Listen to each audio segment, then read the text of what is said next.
Assalaamu calaykum waraxmatullah. Marmarka qaar ma aragtay dad badan oo ka fogaaday adigoona wax fikrad ah ka haysan sababta ka dambaysa. Malow murugootay walwalna kugu beertay sababta dadka badankooda ay kugu nacaan. Kama hadlayno runtii laba qof ama saddex qof oo si bilaa sabab ah iskaga kaanacay. Waxaana laga yaabaa in qaladku dhankaaga ahayn, balse haddii aad doonaysid inaad xog ka ogaato, muuqaalkan waxaan kuugu sharxi doonaa 12 sabab oo ay dadka badankood kugu nacaan.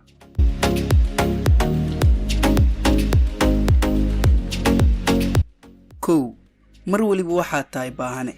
Badanaa dadku ma jecla qofka wax weydiinta badan, wax waliba ha noqotee ama u baahan in mar walba la caawiyo.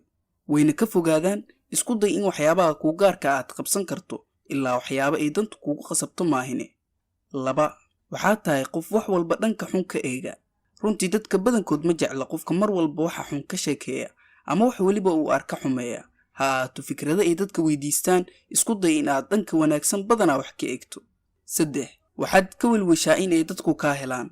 Badanaa dadku way neceb yihiin qofka isku qasba, sababtoo ah waxay u maleynayaan in aad si aad ah ugu baahan tahay. Dadka badankoodna waxa ay door bidaan qofka isku kalsoon oo aanan kala jeclayn in laga helo iyo in kale.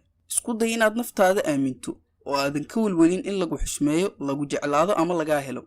Waxaa arki doontaa inta aan soo sheegnay in aad heshid adigoona weydiisan. 4 waad muran badan tahay. Dadka badanaa waxa isku qaldaan muranka iyo dooda. Marmarka qaar way fiican tahay in aad dadka la doodid oo idin dhaxmarto dood wadaag, fikradihiinana aad isdhaafsataan. Balse muranka waa in aad wax waliba dood ka keento. Hadal walba uu qofka sheego haddii aad dood ka keento, dadka badankoodu way ka fogaan doonaan, sababtoo ah ma jiro qof jecel inuu maalin kasta dood ku jiro. 5 waxaad tahay anaani ama qof dantiisa oo kaliya fiirsada.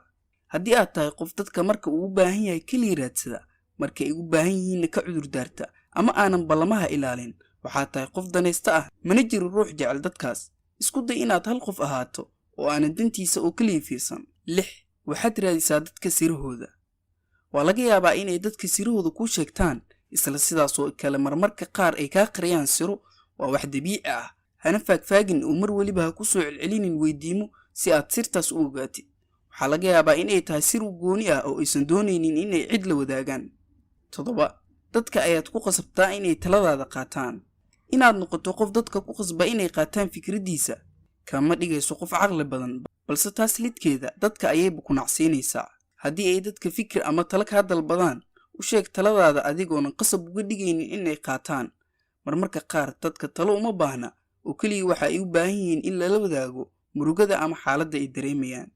8 daacad ma tihid. Sababtoo ah saaxiibtinimada ama xiriir walba oo aad dad la yeelanayso, waxa uu doonaba ha ahaadee waxa uu u baahan yahay daacadnimo. Dadka marka hore way ku aamini doonaan, waxyaabo badanna laga yaabay inay kugu aaminaan. Daacadnimo la'aantana waxa ay si xoogan u burburisaa aaminida. Marka ay dadku xaqiiqsadaan in aadan daacad ahayn, way ka fogaan doonaan. 9 faanka saa'idka ah. Inaad guulahaada dadka la wadaagto dhibaato ma leh, balse inaad mar walba ku faanto waxyaabo isku mid ah waxa ay ka yeelaysaa qof liita. Run ahaantii uma baahnid inaad si sharaxdo oo dadka way ku garanayaan qofka aad tahay iyo booska aad joogto. Oo galo guulahaaga inay iyagu ismuujiyaan, uma baahna inaad adigu muujiso. 10 dhibaatadu adiga ma aha ee waa iyaga. Haddii aad leedahay dabeecadaha aan kor ku soo xusnay, way fiican tahay inaad iska bedesho, balse mar waliba adiga qaladka ma lihid. Waxaa laga yaabaa inay dadku iska kaanacaan ee ha ka walwalin midaas.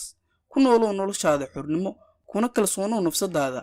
Waqtigaaga inta ugu badanna ku bixi kuwa ku jecel ee ku xishmeeya. Noloshaada way iftiimi doontaa insha Allah. Mac salaam.